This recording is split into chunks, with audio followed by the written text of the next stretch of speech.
안녕하세요. 금요사건 파일 디바제식합니다. 2005년 6월 8일 이른 아침, 부산 영도구 신선동 한 건물 1층에서 중국집을 운영하고 있던 A씨가 점심 장사하려고 분주히 움직이고 있었습니다. 그런데 오늘따라 위층에 누가 왔는지 유난히 소란스러운 거예요. 그래서 가만히 들어보니까 쾅쾅쾅! 재수씨! 안에 계세요? 재수씨! 고성이 몇 분간 이어졌죠. 그리고 남성은 이내 포기한 듯 발걸음을 돌렸고요. 그리고 잠시 후 따르르릉 하더니 중국집에 전화가 한 통 걸려옵니다. 아직 문을 열지 않은 시간이라서 배달 전화할 리가 없어요. 그래서 의아해하던 A씨가 전화를 딱 받았는데 수화기 넘어 위층에 사는 67세 E씨의 목소리가 들렸습니다. 아니 저기 말이야, 우리 집에 좀 한번 올라가 봐 줄 수 있겠나? 내 아내와 연락이 닿질 않아서 그래. 지금 이 전화를 건 E씨는요, 직장 문제로 타 지역에 살고 있습니다. 그러다 보니 63세의 아내 서씨와는 주말 부부였어요. 보통 아내 서씨는 일을 마치고 밤 늦게 귀가하는 편이었습니다. 그러니까 아내가 혼자 있잖아요, 주중에는요. 그래서 그녀가 너무 걱정됐던 남편은 이틀에 한 번꼴로 전화를 걸어서 안부를 묻곤 했는데요. 아니 이날따라 아침부터 계속 전화를 해도 연락이 닿지 않는다는 거였죠. 집 전화는 물론이고 핸드폰도 꺼져 있고요. 사실 남편은요, 이 중국집 사장에게 전화하기 앞서 같은 동네에 살고 있는 30년 지기 친구 권 씨에게 아내가 집에 있는지 확인해 달라고 부탁했었습니다. 그러니까 앞에 쾅쾅쾅 문 두드리던 소리가 친구 권 씨였던 거예요. 근데 그때 아무리 불러도 인기척이 없었죠? 문도 잠겨 있었고요. 결국 중국집 사장 A씨가 이 전화를 끊고서 자리에서 일어나더니 가게 안쪽의 통로를 통해서 위층으로 올라가게 됩니다. 이런 어떤 그 비밀의 통로 같은 게 있었던 것 같아요. 아래층하고 위층만 통하는. 그렇게 내부에 들어가 보는데 어두컴컴합니다. 그래서 발걸음을 막 옮기고 있었어요. 그러다 문득 양말에 끈적한 액체가 느껴졌죠. 아래를 보니까 바닥은 온통 시뻘건 피바다입니다. 이거 심각한 일이 났구나 싶었어요. 그래서 얼른 안방으로 향하거든요. 그랬더니 거기에 옷가지와 이불이 수북하게 쌓여 있더라고요. 이거 누가 봐도 일부러 이렇게 덮어놓은 듯한 모습입니다. 그래서 그걸 하나씩 다 걷어내니까 그 아래서 피투성이가 된 여성의 시신이 보였습니다. 신고를 받고 경찰들이 현장에 도착합니다. 베테랑 형사들의 눈에도 여기는 참혹하기 이를 데 없었어요. 아내 서 씨는 온몸이 칼로 난자당한 상황입니다. 시신에는 총 25군데의 자상이 있었고요. 이 중 14개는 머리에 집중되어 있었어요.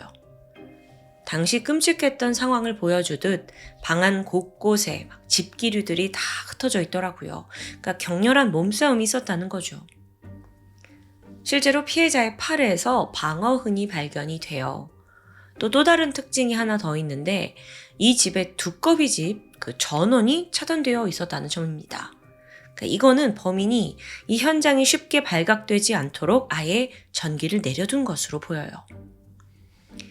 이어서 정밀 부검이 이제 이루어지는데 그 결과 피해자의 오른손 손톱 아래 범인의 것으로 보이는 미세한 피부 조직이 발견됐습니다. 다행히 이걸로 DNA 확보할 수 있었고 범인은 성인 남성이라고 추정이 됩니다. 한편 현장에 남겨진 범인에 대한 단서라고는 이 DNA 외에 방바닥에서 발견된 별무늬 모양의 족적이 있습니다. 근데 이게 좀 이상해요. 족적의 사이즈가 240mm인 거예요. 이게 성인 남성의 발 크기로 보기에는 좀 너무 작잖아요. 근데 DNA는 지금 남성이라고 나왔는데? 그 외에 경찰은요, 피해자의 옷이 외출 상태 그대로였다는 점을 주목했어요. 즉 범행은 아내 서 씨가 집으로 귀가한 새벽 1시 30분 그 전후로 발생했다라는 걸 의미하는 거죠. 그러니까 집에 와서 옷을 갈아입기도 전에 발생한 거니까요. 자, 그러면 여기서 유추할 수 있는 게 아내 서 씨의 퇴근 시간은 일반적인 직장인과 달라요. 범인이 혹여 그 시간까지 정확히 알 정도로 가까운 사이는 아니었을까요? 물론 강도가 들어온 거 아니냐라고 의심할 수도 있습니다. 근데 사실상 현장에서 침입이나 도난의 흔적이 없었던 거예요. 즉 범인은 문 열고 현관을 통해서 집 안으로 들어왔을 거고요. 새벽 시간임에도 이렇게 환영받을 수 있었다는 점은 면식범일 가능성에 무게를 실어주게 되죠. 범인은 주변에 있습니다. 그래서 경찰이 피해자를 중심으로 탐문 수사를 시작해요. 가장 먼저 용의선상에 오른 건 가족관계 남편 이 씨였죠. 하지만 그는 아예 타 지역에 있잖아요. 그러니까 직접 범행을 저질렀다는 건 말이 되지 않아요. 그래서 바로 제외가 됐고 이제 문제는 그 다음 사람들을 찾아 나서야 되는데 이렇다 할 인물이 나타나질 않는 겁니다. 그 아내 서 씨가 딱히 원한을 사거나 그런 적도 없고요. 하지만 이때 서 씨의 채무 관계에서 수상한 점이 발견됩니다. 이 서 씨가요, 남편 친구인 권 씨, 그러니까 앞에 그 문 두드리면서 재수 씨 찾아왔던 그 동네 친구요. 그 권 씨한테 1억 원을 빌린 기록이 있더라고요. 이렇게 큰 돈이 오갔네 싶었는데 여기서 아내 서 씨와 친구 권 씨, 이 두 사람의 관계가 단순히 채무 관계가 아닌 듯 했습니다. 아니 그게 어디서 드러나냐면 통화 기록을 딱 봤어요. 두 사람이 매일 밤 전화를 하더라고요.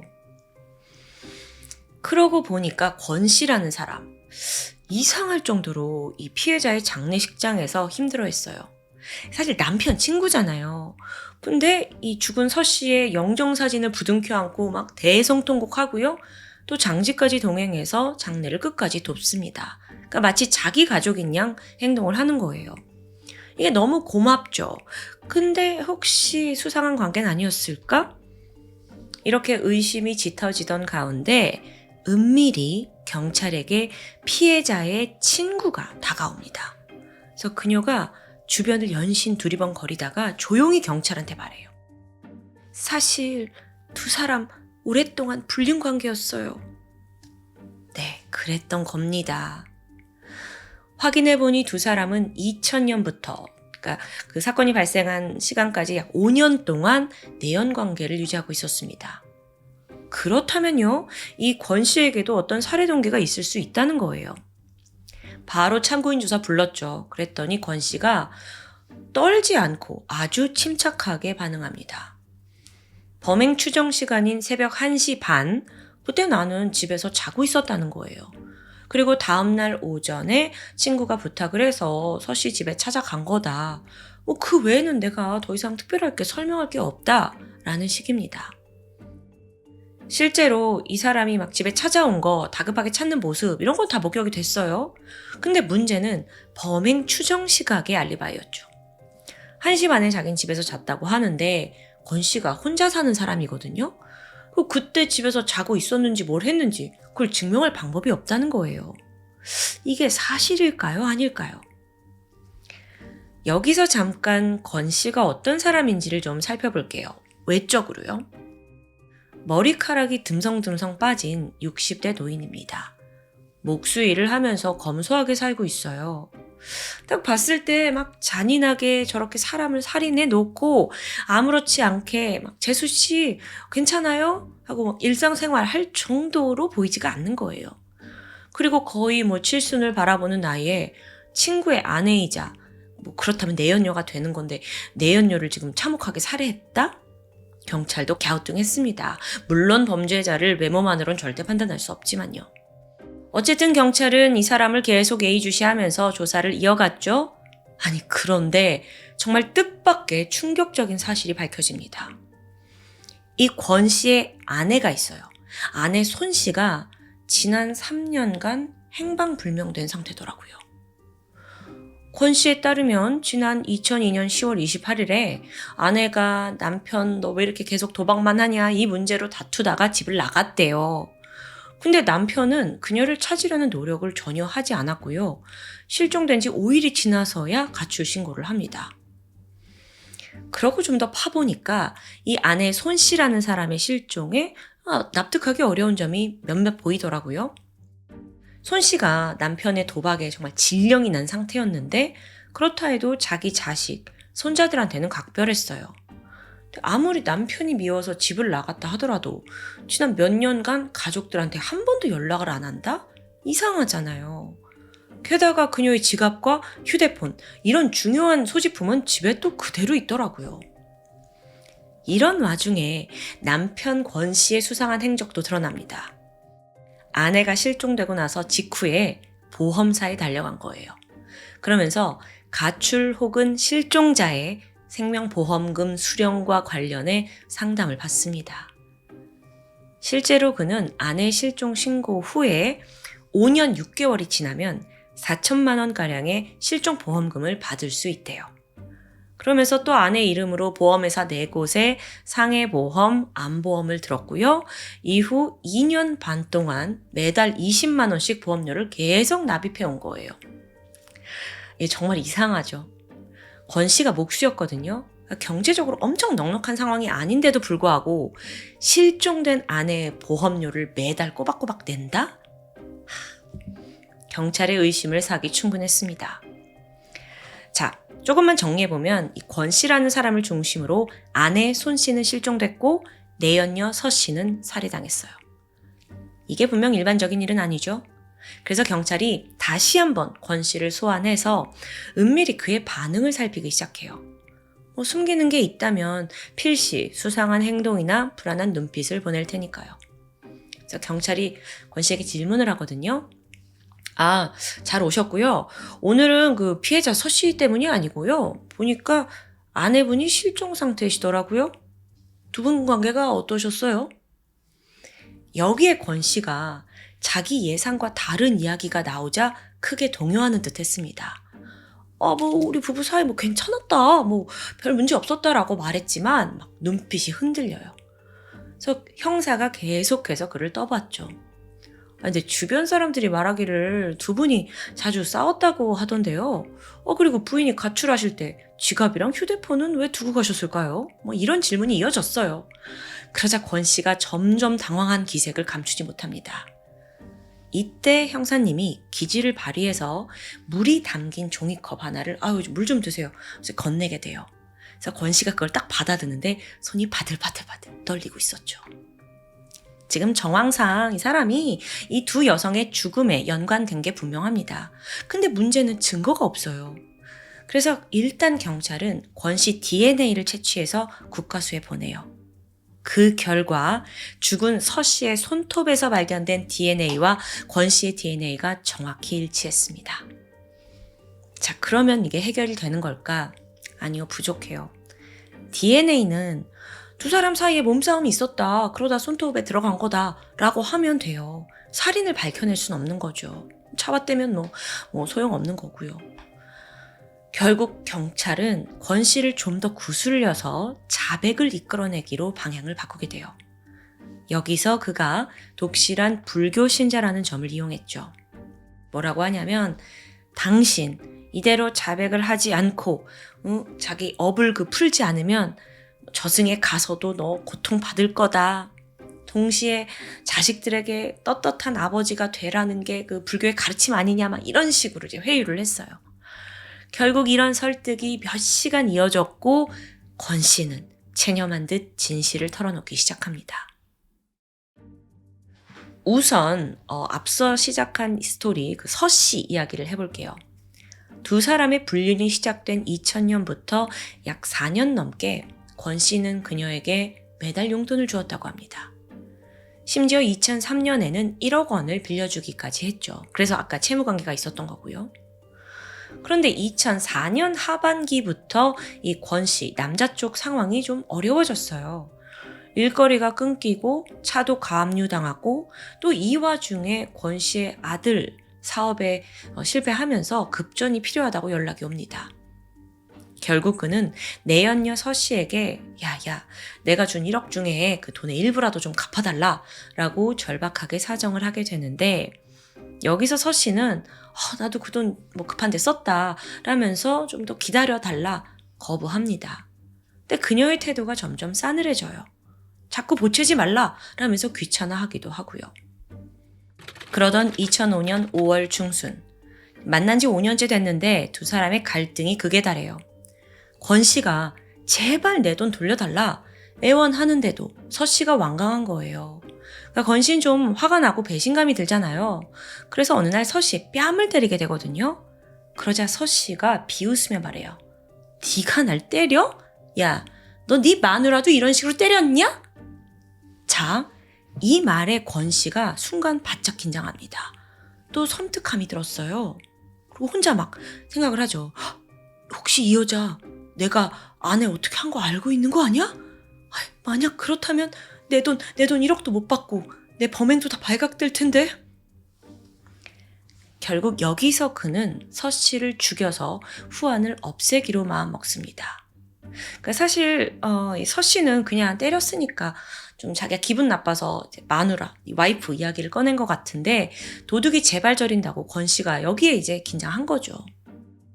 어쨌든 그녀를 죽이기로 결심은 하는데 첫 시도는 실패했어요. 그게 언제였냐면 2005년 5월 28일 새벽 2시입니다. 그는 서 씨의 스케줄 잘 알고 있잖아요. 그래서 홀로 자고 있을 시간에 들어가서 집 현관에 시너를 뿌리고 불을 질렀죠. 하지만 서 씨가 매캐한 연기에 바로 깨어났고요. 119에 신고하면서 범행은 실패로 돌아갑니다. 이때 서 씨도 이거 권 씨가 불 지른 거 아니야? 의심을 했어요. 하지만 권 씨는 무슨 소리냐? 나는 전혀 모르는 일이다 라고 잡아댔고요.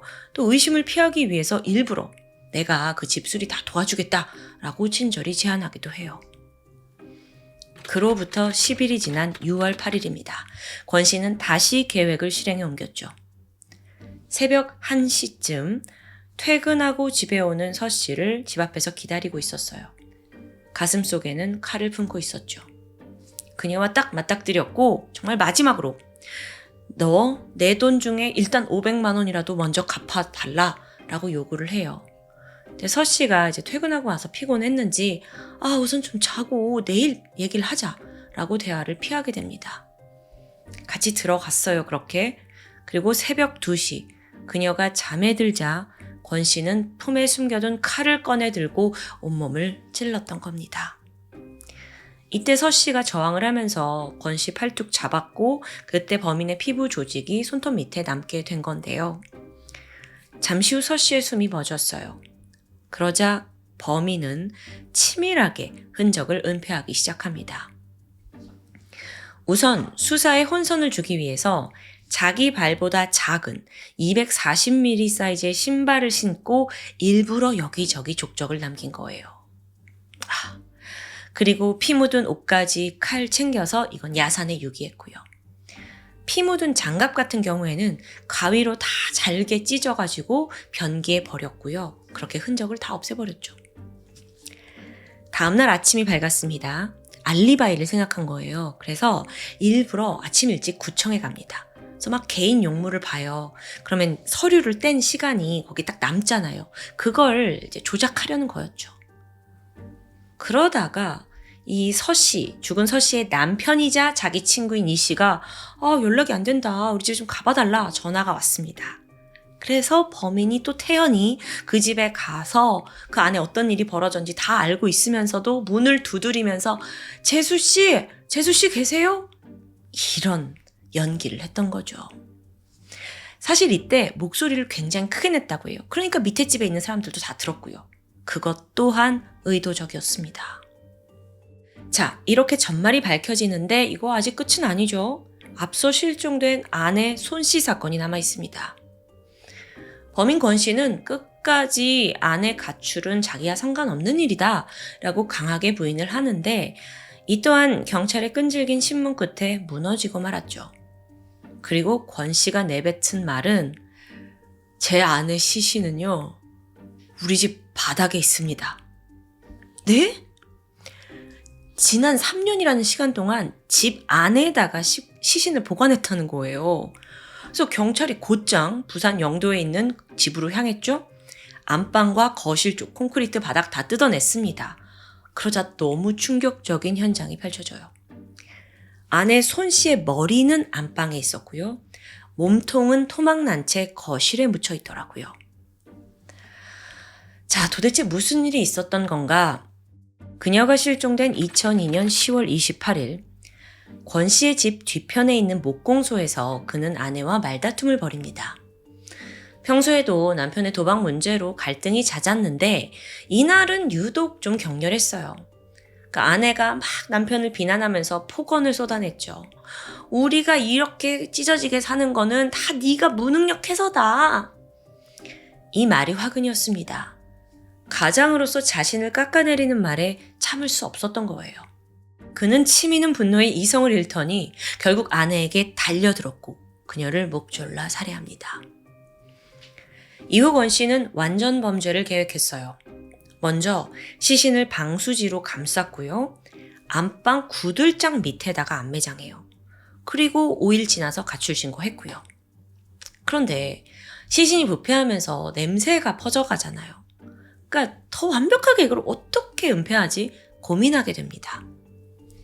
그리고는 살인을 저지른 지 2달 반 만인 2003년 1월에 대대적인 집 보수 공사를 시작해요. 그 사람 자체가 30년 이상의 베테랑 목수예요. 그래서 혼자서 공사를 진행하는데 무리가 없었죠. 그리고 반드시 혼자 해야 했고요. 진짜 목적은 보수가 아니라 시신 유기였기 때문입니다. 우선 처음 그의 계획은요. 이 시신을 거실 현관 쪽에다가 묻고 그냥 시멘트로 덮어버릴 생각이었어요. 근데 정작 해보니까 현관의 그 공간이 너무 협소한 거예요. 시신이 잘 들어가질 않아요. 그래서 고민하던 범인은 결국 아내의 시신을 토막내기로 마음먹습니다. 유기를 좀 더 편하게 하기 위해서요. 머리와 몸통 분리했고 각각 안방과 거실 현관에 나눠 묻게 돼요. 흙 덮고 시멘트 발라서 2중, 3중으로 아주 꼼꼼히 처리했죠. 얼마나 정교하게 했는지 덕분에 시신 썩는 냄새가 집안에는 풍기지 않았습니다. 심지어 되게 무서운데 이후에 집에 방문했던 성인 자녀들과 또 내연녀 서 씨까지도 아무도 눈치채지 못했다고 해요. 생각해보면 좀 엽기적인 부분이 남아있는데 그 아내 머리가 안방에 있었다고 했잖아요. 그런데 이 범인 권 씨는요, 아내 머리가 묻힌 안방에다가 거기서 이불을 깔고 생활해 왔어요. 처음에는 이불을 깔고 그냥 잘 자는 듯 했는데 자기도 좀 꺼림직하죠. 그래서 어느 순간 그 위에다가 침대를 두고 자기 시작합니다. 가증스럽게도 방 안에는 아내와 함께 온 가족이 다정하게 찍은 사진을 걸어놨고요. 마지막으로 판결의 시간인데요. 안타깝게도 판결 과정은 언론에 자세하게 알려지지 않았습니다. 다만 아내와 내연녀 2사람을 살해한 권 씨의 죄가 낱낱이 드러났고 그는 징역 15년을 선고받습니다. 네, 좀 놀라셨죠? 지금 2사람이나 죽였는데 15년형. 게다가 생각해보면 2025년 현재 그는 형량을 모두 마치고 출소한 상태입니다. 권 씨의 행방에 대해 알려진 바는 없고요. 그는 이제 우리와 같이 사회에 섞여서 아무 일도 없었던 것처럼 태연하게 살아가고 있겠죠. 재판 당시 권 씨는 반성의 기미를 전혀 보이지 않았다라고 전해집니다. 오히려 이런 걱정을 했대요. 아이고, 내가 마당에 심어놓은 꽃이 있는데 그걸 누가 관리해야 되나? 지금 꽃이 문제인가 싶은데 좀 황당해요. 당시에는 이 15년이라는 형량 때문에 비난 여론이 거셌다고 하는데요. 지금 들어도 좀 이상하죠? 근데 이미 내려진 판결을 뒤집을 수는 없었던 것으로 보입니다. 여러분은 오늘 사건 어떻게 보셨나요?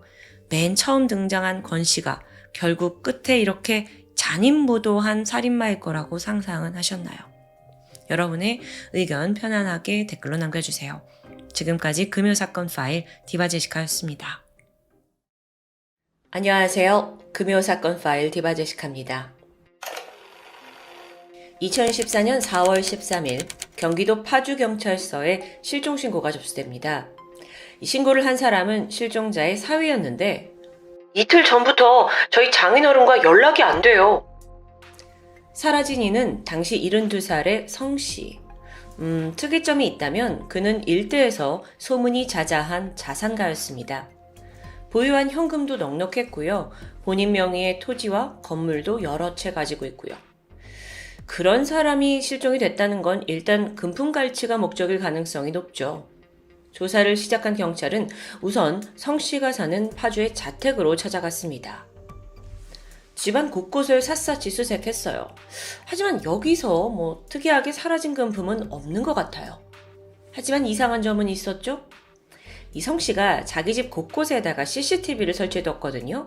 근데 그 CCTV 본체가 사라진 겁니다.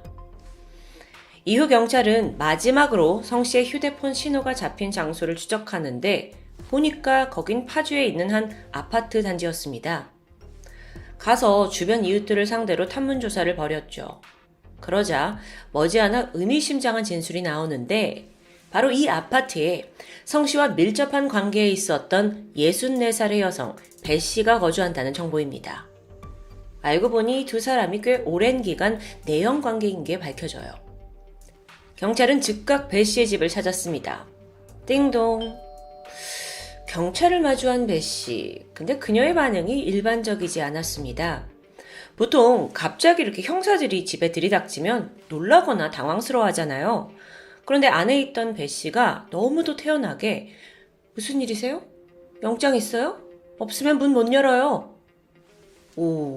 그저 탐문 좀 하러 왔던 건데 경찰이 그녀의 반응에 당황했죠. 그러면서 수상스러운 낌새도 바로 눈치챕니다. 그래서 경찰은 대신 이 아파트 주변에 있는 CCTV를 확보하게 돼요. 또 휴대폰 신호도 여기서 잡혔잖아요. 성 씨의 흔적을 찾기 위해 CCTV를 하나하나 돌려보는데 이상합니다. 보이질 않아요. 아니 그럼 이건 무슨 의미일까요? 한편 실종된 성 씨의 금융거래 내역에서도 수상한 점이 나옵니다. 실종 하루 전날이었는데 신용카드에서 현금 1,400만 원이 인출되어 있어요. 경찰은 즉시 그 거래가 된 은행의 CCTV를 확인했죠.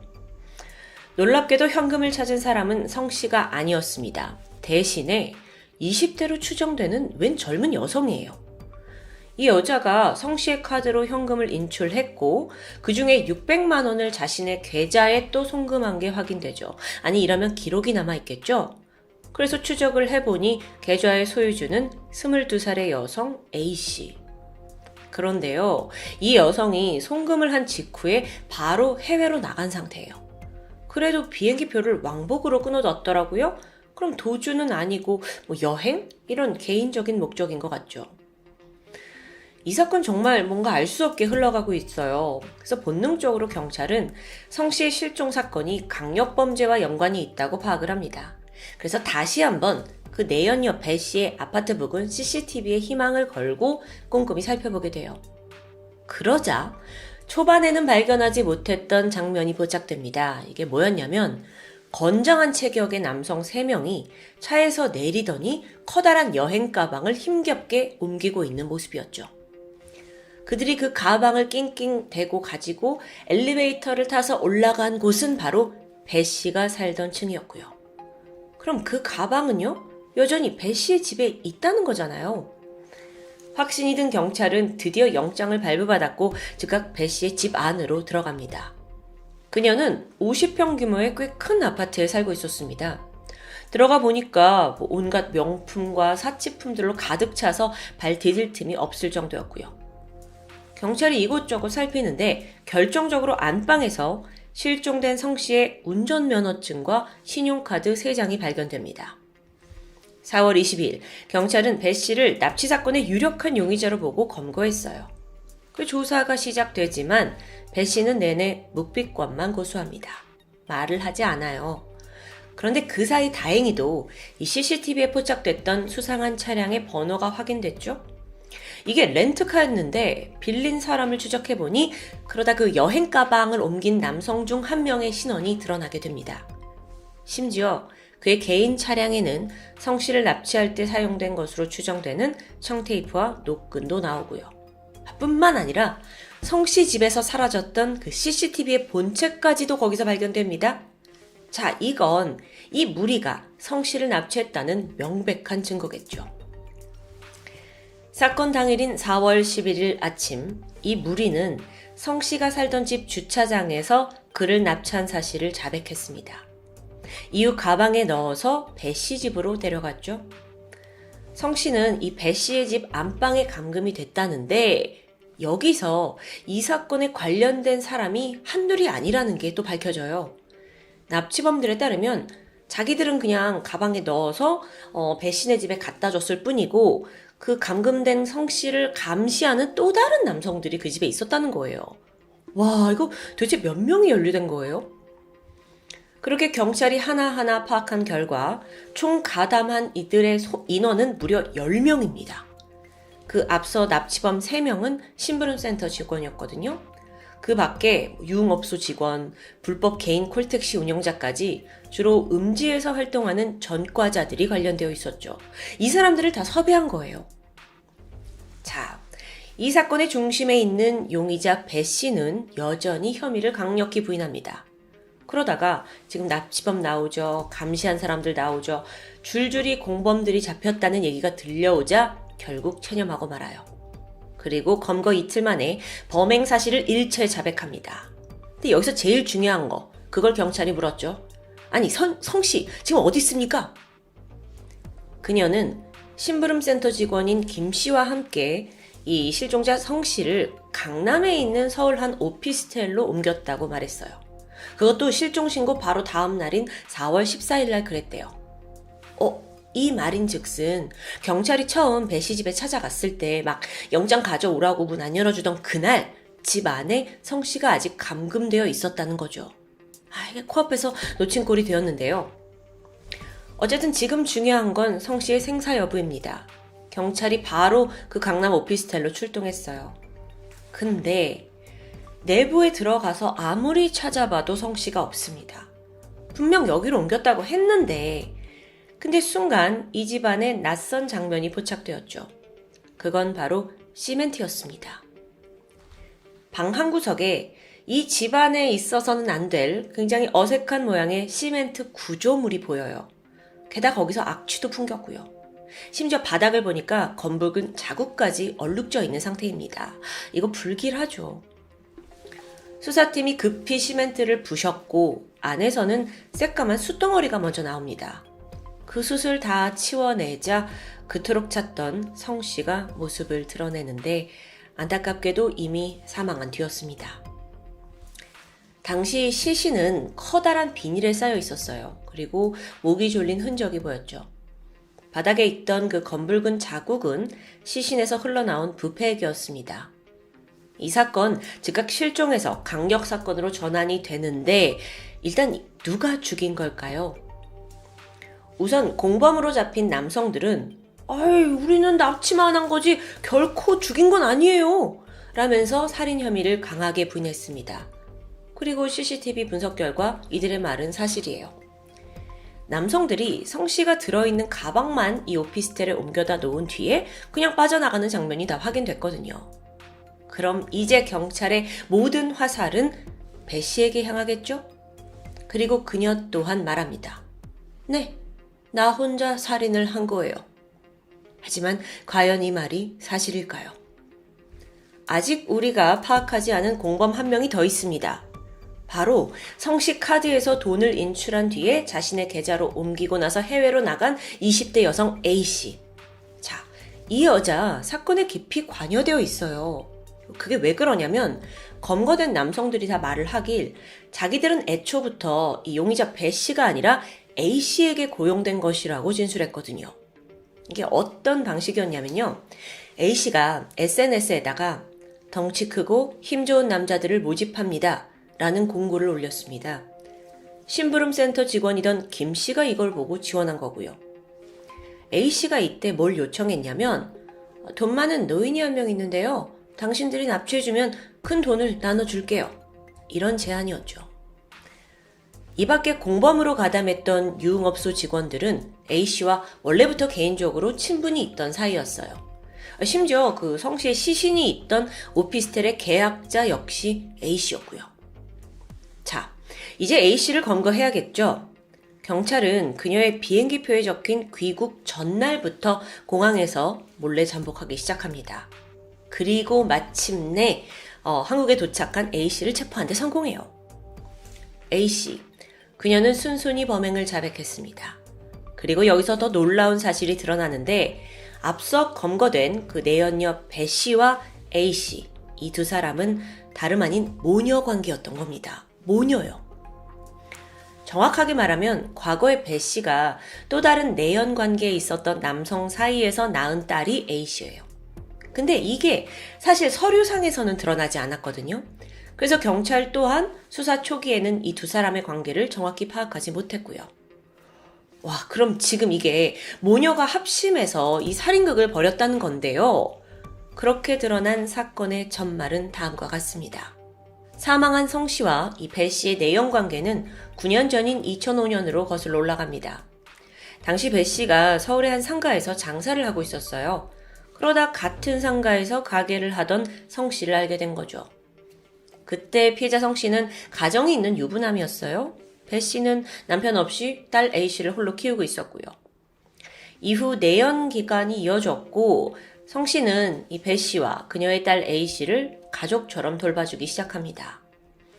그러다가 1년 전인 2013년 5월 돌연 이 배 씨 모녀가 지금 성 씨가 가지고 있는 재산에 욕심을 내기 시작한 거예요.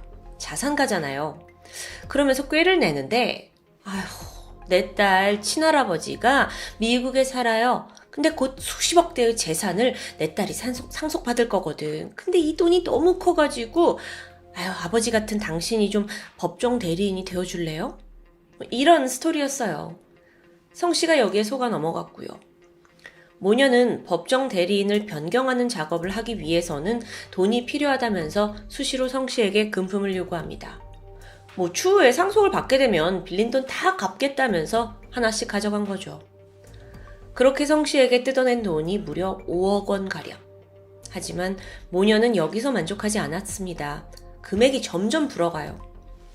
자, 이쯤 되니까 성 씨 또한 이상함을 감지했습니다. 그리고 모녀를 점점 멀리하기 시작했죠. 그러다가 결국 우리 관계 이거 여기까지만 합시다. 이렇게 선을 긋게 되죠. 그러면 모녀에 대한 경제적 지원 단번에 끊깁니다. 모녀는 마음이 급해지기 시작했어요. 자, 그러니까 아예 방향을 바꿔서 이번에 배 씨는 위자료 명목으로 돈을 요구하기 시작했죠. 하지만 그것도 결국 원하는 큰 금액을 받지는 못하는데요. 그러자 모녀가 더 잔혹해지기 시작해요. 납치 사건이 있기 3개월 전, 배 씨는 전 내연 관계에 있던 성 씨를 파주에 있는 자신의 아파트로 불러들였습니다. 거기에는 미리 대기하고 있던 심부름센터 직원들이 기다리고 있었죠. 그들은 다짜고짜 성 씨를 구타하고 협박하더니 2,300만 원을 뜯어냅니다. 근데 이런 일을 당하고도 성 씨는 신고를 하진 못했어요. 그게 애초부터 이 배 씨와의 관계가 좀 떳떳하지 못한 내연 관계였기 때문이죠. 그리고 악랄한 모녀는 이걸 이용한 거고요. 2,300만 원? 야, 우린 더 받을 수 있어. 모녀는 또다시 범행을 계획합니다. 그리고 이번엔 더 대규모 인원을 동원하게 된 거예요. 딸 A씨가 인터넷을 통해서 납치에 가담할 남성들을 모집했고요. 근데 잠깐, 여기서 더 황당한 정보 하나 드릴까요? 이렇게 작당 모의를 하던 A씨가 당시에 만삭인 상태였대요. 기가 막히죠. 어쨌든 사건 당일은 4월 11일 아침, 성씨가 납치가 되었고요. 배씨 집으로 데려옵니다. 이때 모녀가 성씨를 협박해서 카드 비밀번호를 알아냈고 1,400만 원 현금을 갈취해요. 이후에 딸 A씨는 이 돈의 일부를 가지고 남자친구와 해외여행을 떠났던 거고요. 참, 아주 대범하죠? 근데 사건이 벌어진 지 하루 만에 경찰이 배씨 집에 찾아왔어요. 자기 집에 지금 성씨를 데리고 있는데, 감금시키고 있는데 찾아온 거예요. 그래서 너네 영장 없으면 내 집 못 뒤진다 했고, 이때 더 불안해진 배씨가 안 되겠다 싶어서 강남의 오피스텔로 성씨를 옮기게 됩니다. 여기는 딸 A씨가 이 범행을 위해 미리 단기로 계약해둔 곳이었어요. 15일 새벽, 배씨는 마지막으로 성씨를 한 번 더 협박합니다. 위자료 1억을 받아야겠다고요. 그러니까 카드 비밀번호 말해줘. 여기에 성씨는 더 이상 응하지 않았어요. 이미 수차례 돈을 뜯겼잖아요. 그러자 배 씨는 준비해둔 노끈으로 성 씨의 목을 졸라 살해합니다. 이후 사체를 오피스텔 창문 앞에 있는 거실에 눕혔고요. 미리 준비한 벽돌로 벽을 쌓기 시작해요. 그 벽을 쌓아둔 안에다가 시멘트를 부어 넣는 방법으로 사체를 은닉한 거죠. 아무리 그래도 이 시신에서 악취가 날 거잖아요. 그걸 없애기 위해서 숯덩이를 미리 준비해서 그 위에다 마구 올려놓은 거고요.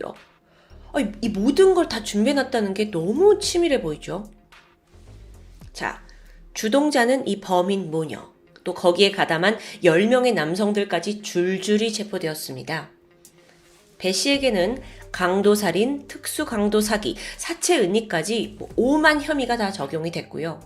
근데 여기서 딸 A 씨는 직접 살인에 가담하진 않았기 때문에 사체 은닉 방조 혐의만 별도로 적용됩니다.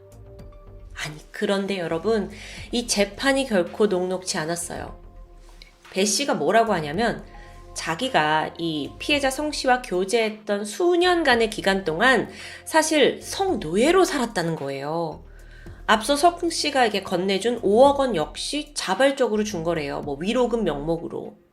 스토리를 이렇게 바꿔버립니다. 아니, 그러면 아파트로 불러서 막 심부름센터 직원 시켜서 폭행한 거, 그건 어떻게 설명할까요?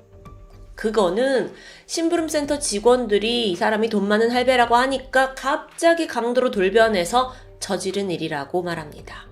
이 말도 안 되는 주장을 펼치는 거죠. 정말 끝까지 사기꾼 그 자체예요. 과연 재판 결과는 어땠을지 궁금해지는데 1심은 배 씨와 A 씨에게 각각 징역 30년과 10년형을 선고했습니다. 여기에 배 씨가 크게 반발했죠. 그러더니 아예 성 씨를 살해했다는 그 혐의마저 아예 부인해버리기 시작해요. 내가 안 죽였대요. 근데 이건 수사 초기부터 그녀가 이미 인정했던 부분이거든요. 그런데도 사실 여기 이유가 있는데 부검을 했을 때 사인이 좀 불명확하다라는 사실이 알려졌고 여기에 교묘하게 말을 바꾼 것으로 보이죠. 배 씨는 여기서 그치지 않았습니다. 지금 이 모녀가 둘 다 이제 감옥에 있는 상태인데 공범인 딸에게 몰래 편지를 보내요. 그러면서 네가 좀 위증을 해달라 라고 회유까지 시도하는 건데요. 이것도 구치소 내에서 사람들을 통해 몰래 편지를 전달했고요. 법원 측이 결국 재판에 가서 이걸 밝혀냅니다. 그랬더니 그건 내가 쓴 게 아니래요. 편지 일부 내용을 딸이 조작한 걸 수도 있다. 이런 정말 밑도 끝도 없는 주장을 펼치는 거예요. 이 사람 정말 뻔뻔하기가 대단하죠.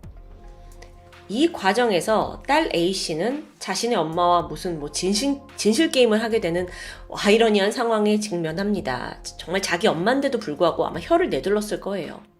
그리고 그게 힘들었는지 A씨는 구치소에서 극단적인 선택까지 시도하게 되고요. 그럼에도 엄마 배씨는 눈 하나 깜빡하지 않은 채 나는 편지 몰라요. 내용이 다 조작된 거야. 라는 주장을 고수했고요.